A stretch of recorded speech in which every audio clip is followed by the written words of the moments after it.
Este episodio lo voy a dedicar a contar la vida de Mahoma y también del Islam, de acuerdo a lo que he podido investigar. Obviamente hay muchísimo que leer y lo que les voy a contar ahora es la superficie de lo que ha habido, de lo que ha sucedido. A ver, veamos. Mahoma o Mohammed nació el año 570 después de Cristo.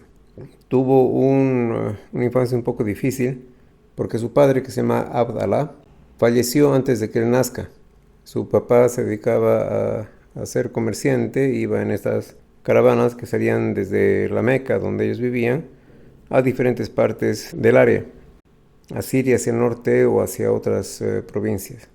Sucedió que en uno de los viajes, ya volviendo a la Meca, él no se sintió bien, pidió a los de la caravana que sigan con su viaje, y cuando la caravana llegó finalmente a la Meca, le informaron al padre de Abdallah que él se había quedado en uno de los pueblos en el camino. Fueron a buscarlo, pero él lastimosamente ya había fallecido. Su mamá, que se llamaba Amina, tuvo que criarlo, pero ella falleció cuando Mohammed tenía solamente 6 años. Es así que Mohammed terminó yendo a la casa de su abuelo paterno, que se llamaba Abd al-Mutabá. Vivió con su abuelo 2 años y su abuelo también falleció cuando él tenía 8 años. Entonces alguien tenía que hacerse cargo del niño. Uno de los tíos de Mohammed, Abu Talib, se hizo cargo de él. Hay que tomar en cuenta que Abu Talib era el hermano menor de su padre. Hubo también una consulta que le hicieron al hermano mayor del padre de Mohammed para que lo pudiera tener, pero el hermano mayor no pudo porque no tenía los medios. Abu Talib tampoco tenía los medios, pero asumió la crianza del muchacho. Abu lo que hacía era también ser un mercader y salía por largos periodos con las caravanas tratando de hacer comercio. Se cuenta de que una vez él estaba saliendo y Mohammed hizo tal escándalo porque no quería quedarse solo, y Abu Talib le dijo, bueno, ok, entonces tú te vienes conmigo y nunca más te vas a separar de mí. Bueno, fue así que Mohammed acompañó a Abu en los diferentes viajes que él hizo por toda la zona. Pasaron los años y Mohammed se empleó como un asistente de una familia muy rica que también era comerciante. A Mohammed le gustó la hija de esta familia, la hija que se llamaba Jadía. Finalmente se casaron. Mohammed tenía 25 años, tuvo con Jadía 6 hijos, 2 varones y 4 mujeres. Los 2 varones fallecieron cuando eran muy niños y las 4 mujercitas sobrevivieron. Bueno, el año 610, cuando Mohammed tenía 40 años, tuvo la primera revelación. Él iba mucho a una caverna que había en una de las montañas cerca a la Meca, y una de esas cavernas es cuando, según la tradición, se le aparece el arcángel Gabriel y le hace una revelación. Al principio él no sabía de qué se trataba, pero después empezó a escuchar a este arcángel y a saber qué era lo que tenía que decir. Esa es la época cuando él empieza este camino diferente. Ya para entonces él tenía, como le dije, 40 años, tenía a su esposa y tenía a sus hijos. Y también era todavía comerciante, porque a eso se dedicaba. Tuvo esta primera revelación a sus 40 años, el año 610. A medida que transmitía la revelación de Dios, empezaron a haber conflictos con la familia y con la comunidad. ¿Por qué? ¿Qué pasaba? La Meca era un lugar de peregrinaje, porque la Meca era antes utilizada también como el lugar de muchas deidades. En ese entonces los árabes eran politeístas y el clan familiar al que él pertenecía se dedicaba al comercio en la Meca. Entonces ellos veían como una amenaza el hecho de que uno de sus familiares, que era Mohammed, diga de que solamente había un solo Dios. y que no habían todos los dioses. Eso un poco amenazaba el comercio de todo el clan y también de la comunidad. Entonces empezaron a hacer mucha presión para que él se calle. En esto juega un rol importantísimo su tío. Su tío tenía un cargo importante de liderazgo dentro de la comunidad y dentro de su propio clan. Y bueno, hay varias interpretaciones, dependiendo de quién lo dice. Su tío fue uno de los que protegió a Mohammed de todo lo que le venía. Aquí vienen un poco las diferencias una de las primeras diferencias entre los sunitas, que es una de las ramas del Islam, y los chiitas, que es otra rama del Islam, sobre el rol que tuvo el tío. Un poco más adelante les cuento de qué se trata. Bueno, entre medio hubo una gran sequía y su tío estuvo en unos problemas financieros muy fuertes. Perdió mucha plata y él no tenía los medios para poder sostener a su familia. Es así que Mohammed asumió la crianza de uno de los hijos de su tío, de Ali. Ali tenía solamente 8 años cuando se fue a vivir con él. De ahí viene el año 619, que fue un año muy triste porque ese año su tío Abu falleció. Y un mes después su esposa Jadía también falleció. Al morir su tío, Mohammed se vio de repente sin la protección que su tío le daba dentro de la comunidad. Y se vio desamparado en ese sentido, porque quien sustituyó a su tío en la jerarquía de la comunidad no apoyó a Mohammed. Entonces tenía a toda la comunidad en contra, que lo querían expulsar y hasta lo querían matar. Fueron años muy complicados desde el 2019 hasta el 2022, pero sí tenía seguidores, aunque eran pocos, pero él estaba convencido de lo que él decía y lo que le había sido revelado era la verdad. El año 2019, Mohammed, ya viudo, tomó la decisión de casarse otra vez. Se casó primero con Sauda, que era mayor que él y estaba pasando por una situación un poco conflictiva porque había quedado viuda. Después se casó con Aisha, que fue una de las esposas más jóvenes que tuvo. Aisha era la hija de Abi Bakr, quien era un ferviente seguidor de él. También después se casó con Hafsa, que era la hija de Umar, que llegó a ser el segundo sucesor de Mahoma. En 1920, según la tradición, él hizo un viaje milagroso de una noche hasta Jerusalén, hasta la mezquita donde ahora está la mezquita de Al-Aqsa. Y también en esa misma noche pudo ver a los otros profetas que lo antecedieron.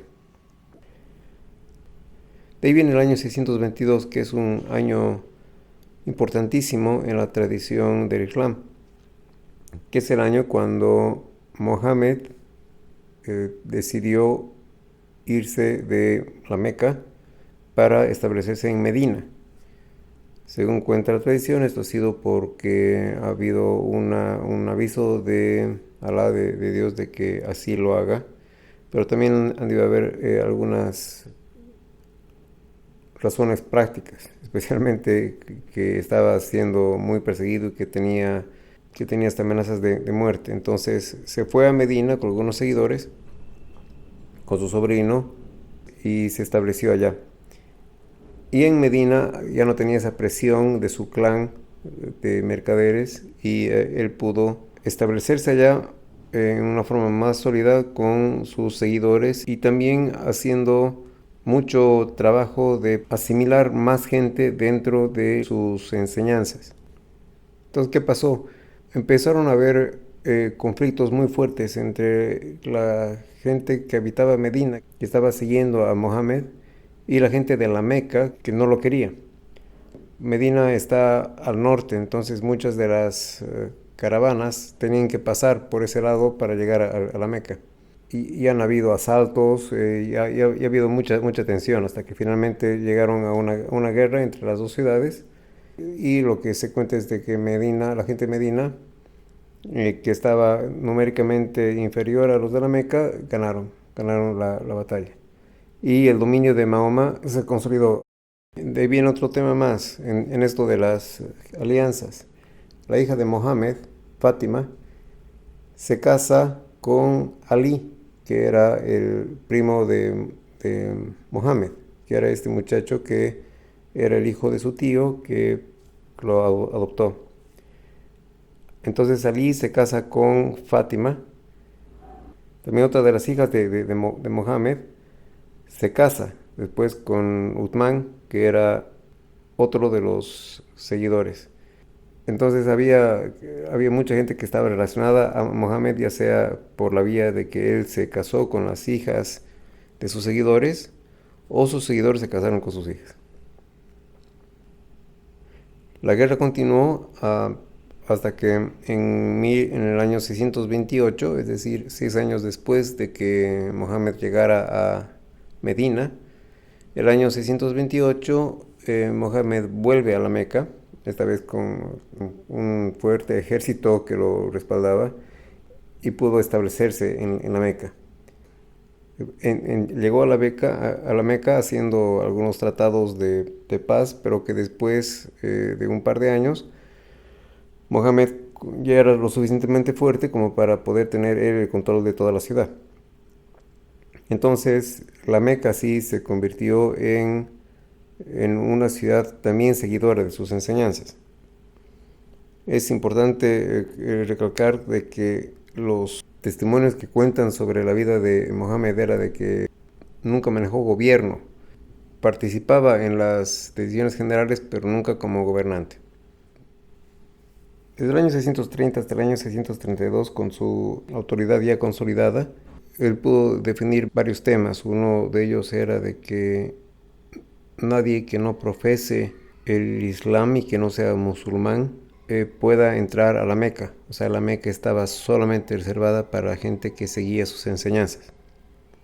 El año 632, Mohammed falleció. Tenía 62 años. Para entonces ya había hecho varios logros. Entre los principales es haber podido expandir los mensajes que él recibió desde que tenía 40 años a toda la península arábica, también hacia Palestina, y se estaba expandiendo cada vez más. Y había dejado en forma oral todas sus enseñanzas, pero en una forma tal que había gente que sabía absolutamente de memoria cada una de sus enseñanzas, porque Mohammed no sabía escribir. Entonces todo lo que él había enseñado estaba en forma oral. Fallece y quien le sucede fue Abu Bakr, quien era el padre de Aisha, la esposa más joven que él tenía. Eso fue, no sin antes, un poco de discusión, porque había también una fuerte presión para que sea su sobrino Ali quien lo suceda. Es más, en alguna de las batallas, Mohammed dijo a todos los que estaban ahí que Ali era su sucesor, que cualquier problema que había, él era su sucesor. Pero ahí había una discusión sobre si esas palabras se las dijo para lo que es la batalla y para que no se peleen las diferentes facciones de su ejército, o lo decía en cuanto a lo que él quería dejar después de que él muriera. Son diferentes discusiones. Abu Bakr estuvo como califa por solamente 2 años. Se sospecha que él fue envenenado. A la muerte de Abu Bakr le sucedió Umar, que era también suegro de Mohammed, porque Umar era el padre de la quinta esposa de Mohammed, de Hafsa. Umar estuvo como califa por un tiempo de 10 años. Durante su califato, las enseñanzas de Mohammed se extendieron cada vez más, hasta llegar hasta Egipto y hasta el norte del África, y también hasta parte de la India. Umar también fue asesinado. Se tuvo que buscar a otro sucesor. El sucesor que llegó fue Uthman, que estaba casado con las hijas de Mohammed. Él se ocupó de reunir a todos los amigos de Mohammed, a todos los que se habían memorizado sus enseñanzas, las hizo escribir y las compiló. Así fue como nació el Corán. Uthman también fue asesinado en una de sus conquistas.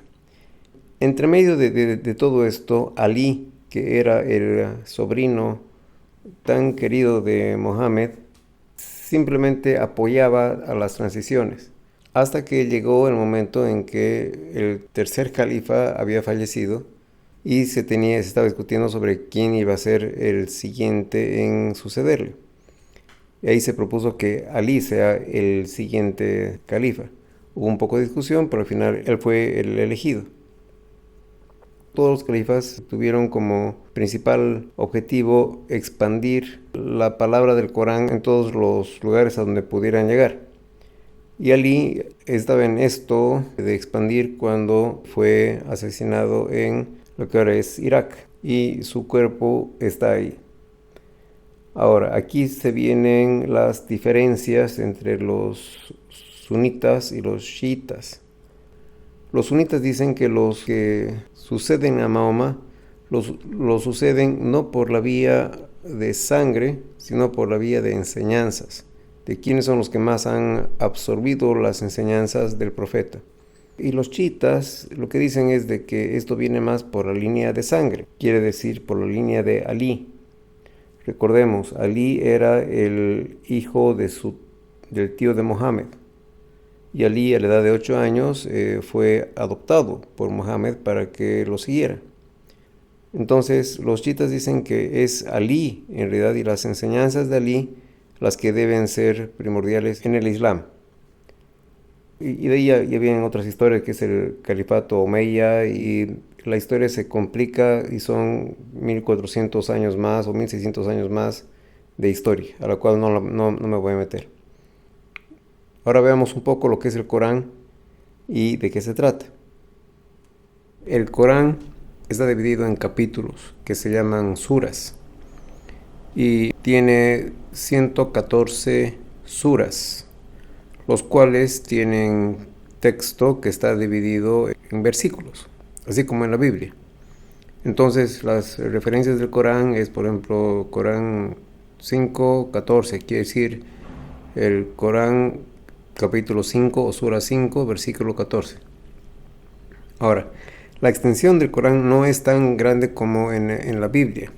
El Corán tiene solamente 46.439 palabras, digamos 46.000 palabras, mientras que la Biblia tiene 773.000 palabras. Y eso es porque la Biblia tiene pasajes, digamos, que son mucho más descriptivos de hechos históricos, mientras que el Corán en eso es mucho más simple en cuanto a la narrativa. Ahora, hay obviamente diferencias en cuanto a quién ha escrito qué. El Corán ha sido dictado directamente al profeta Mahoma, y él ha memorizado y ha repetido esas palabras a otras personas que a su vez las han memorizado. Entonces hay una sola fuente para todo el contenido que está en el Corán, mientras que en la Biblia hay muchísimas fuentes que vienen de diferentes épocas y contados por diferentes personas. Entonces, la Biblia, como ha sido contada por diferentes personas, da lugar a que hayan diferentes interpretaciones. Mientras que el Corán, como ha sido dictado por Alá directamente a su profeta, no admite ningún tipo de interpretaciones porque es la palabra de Dios. Ahora, para la gente que no lo sabe, el Corán tiene y reconoce a varios de los profetas y varios de los personajes de la Biblia. Por ejemplo, se reconoce a Adán como el primer hombre, también está Noé, está Abraham, Moisés, está Jesús de Nazaret y Juan el Bautista. Jesús está como uno de los profetas mayores. No se lo reconoce como el Hijo de Dios como es en la tradición cristiana, sino es solamente uno de los profetas. Y Mahoma es el último de los profetas.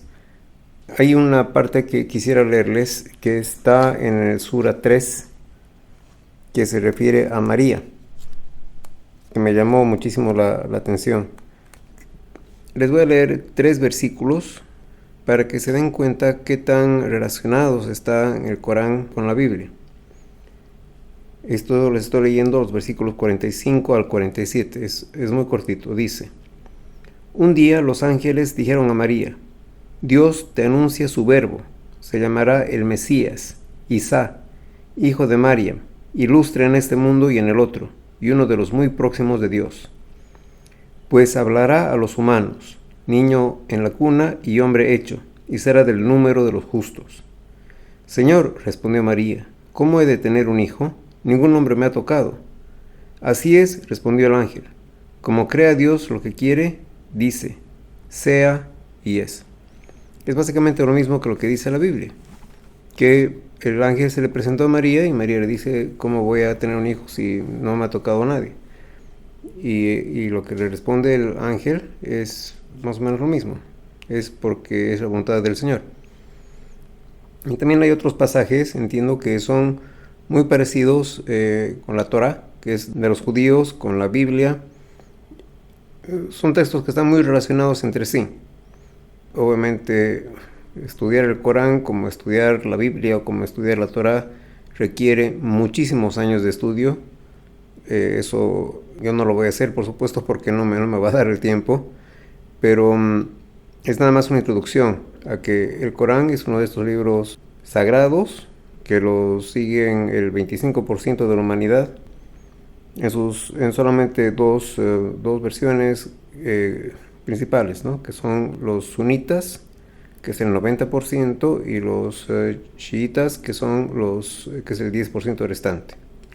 Los chiitas que están más por el lado de Irán, Irak, Afganistán, por allá, y los sunitas que están por el resto del mundo árabe. Bueno, con eso termino esta parte de la investigación de Mahoma y del Corán. Espero que les haya servido. Chao.